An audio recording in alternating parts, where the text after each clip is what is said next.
Hello children, today class 10th circles 10th chapter exercise 10.1 we are discussing. Circles అనే part theory part, కాకపోతే ఇది కొంచెం ఇబ్బందిగా అనిపించినప్పటికీ short క్వశ్చన్స్లో భాగంగా ఇవి చాలా ఎక్కువ ఇస్తారనమాట. 1 మార్క్ ఓరియంటెడ్ క్వశ్చన్లోని 2 మార్క్ క్వశ్చన్లో నుంచి 10.1 ఎక్కువ, 10.2 థియరం ఓరియంటెడ్ పెద్ద క్వశ్చన్స్, అవి కూడా 4 మార్క్స్ ఓరియంటెడ్ వస్తాయి. సో ఇక్కడ మనం చూసుకుందాం. How many tangents can a circle have? Infinity many అంటే so many points are there. So each point దగ్గర ఒక్కొక్క టాంజెంట్ గీయచ్చు. Circle how many points are having circle means infinity many points. So infinity tangents can be drawn. Find the, చూడండి ఇక్కడ రెండో question, fill in the blanks. A tangent to a circle intersect it in dash point or points. 1 point దగ్గర అవుతుంది. ఒక tangent ఒక point దగ్గర, ఒక point అంటే టాంజెంట్ అనేది సర్కిల్ దగ్గర అక్కడ టచ్ చేస్తుంది ఒక 1 పాయింట్ దగ్గర. ఇన్ఫినిటీ సర్కిల్స్ అయితే ఇన్ఫినిటీ పాయింట్స్ కింద అలా చెప్పొచ్చు మనం. చెప్పడానికి ఒక పాయింట్ దగ్గర ఒకే టాంజెంట్ కట్ చేస్తుంది కాబట్టి 1 point only. A line intersect circle in 2 points is called dash అంటున్నాడు. A line intersect circle in 2 points, దాని పేరు ఏంటి? 2 వేరియస్ పాయింట్స్ కాబట్టి దీన్ని సీకెంట్ అంటాం. Secant. A line intersecting a circle in 2 points is called a secant.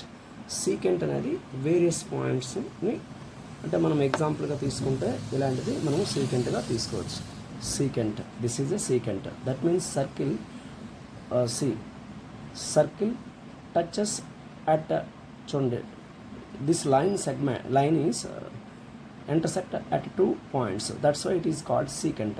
అదే ఒక point దగ్గర కట్ చేస్తే దాన్ని టాంజెంట్ అంటాం అనమాట. Okay, now a circle can have dash parallel tangents at the most.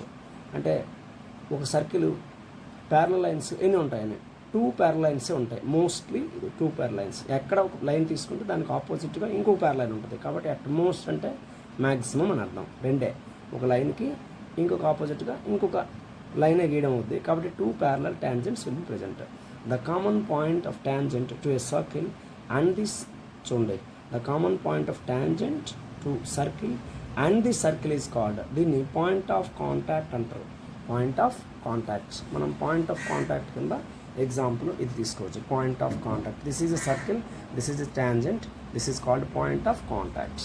So a tangent, ఇక్కడ మరొక sum, a tangent PQ at a point of a circle of a radius 5 centimeters meets line through the center O at a point Q so that OQ is equal to 12 centimeters. Length PQ is ఎంత అని అడిగారు. So ఇక్కడ చూడండి, మనకి this is option oriented question. చూడండి children, A 12 centimetres, B 3 centimetres, C 8.5 centimetres, D √119 centimetres. ఇక్కడ answer D √119 centimetres అవుతుంది. ఎలా అంటే this is a PQ tangent, OP అనేది రేడియస్. సో 90 degrees ఉంటుంది ఇక్కడ. టాంజెంట్కి రేడియస్కి మధ్య పర్పెండిక్యులర్ ఉంటుంది 90 degrees. సో దీనికి ఆపోజిట్గా ఉండేది OQ అనేది హైపోటెన్యూస్ స్క్వేర్ అవుతుంది. So OQ square is equal to OP square plus PQ square అవుతుంది. ఇక్కడ ఆల్రెడీ OQ స్క్వేర్ అంటే 12 స్క్వేర్ అనమాట, is equal to 5 square plus PQ square. Now 12 అంటే 144, 5 స్క్వేర్ అంటే 25, ఎందుకని ఇక్కడ 5 స్క్వేర్ 25. నెక్స్ట్ PQ స్క్వేర్ రాశారు. ఇది టాంజెంట్ లెంగ్త్ మనకు తెలియదు. 144 - 25 is equal to PQ square. So that implies PQ is equal to √119 అవుతుంది.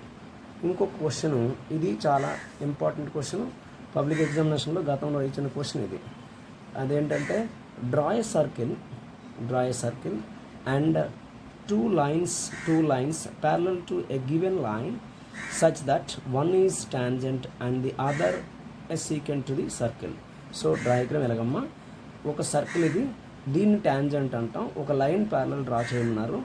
ఒక లైన్ ప్యారలల్ అయితే that is secant is parallel to, అంటే ఈ లైన్ వచ్చి టాంజెంట్ ఒకటి, ఇక్కడ మనం టాంజెంట్ వేస్తున్నాం, ఇది టాంజెంట్. ఓకే, నెక్స్ట్ ఇది లైన్ అనమాట, ఇది line. So secant, tangent, line which is parallel to each other, అంతే క్వశ్చన్.